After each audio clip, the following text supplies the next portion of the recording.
Why were chartered companies so important for colonial expansion? Imagine trying to build a new world for across the ocean without the help of a big government or a large army. It would be nearly impossible to do alone. That is where chartered companies came into play. These companies were like special teams that combined private money with government approval to explore and control new lands.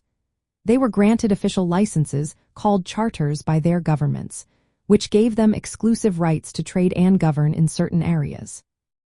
This meant they could organize ships, set up trading posts, and even run colonies without the government having to spend a lot of money or take risks.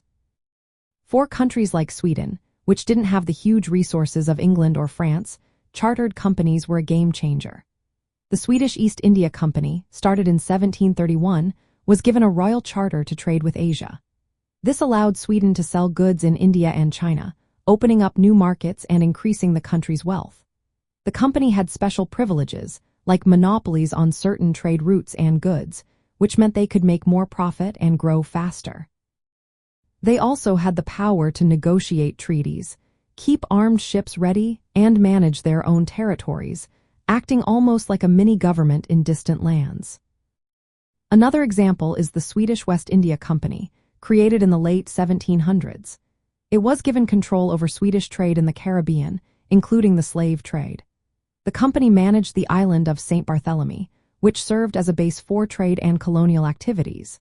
These companies were not just about making money, they were tools for national policy.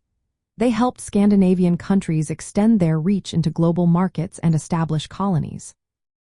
They also played a role in controlling imports and exports, which was a key part of the mercantilist ideas of the time.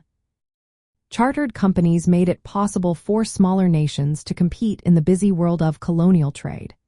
They used private investment to fund long, risky ocean voyages, which would have been too expensive for governments to handle alone.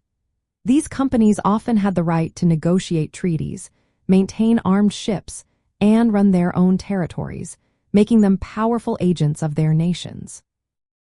They helped Scandinavia set up a presence in global trade networks, gain colonial possessions, and participate in the triangular trade connecting Europe, Africa, and the Americas.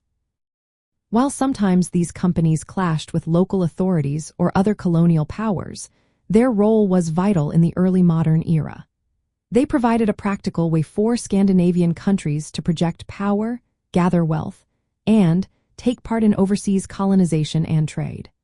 Without these chartered companies, many of these nations might never have been able to join the race for colonies and global markets.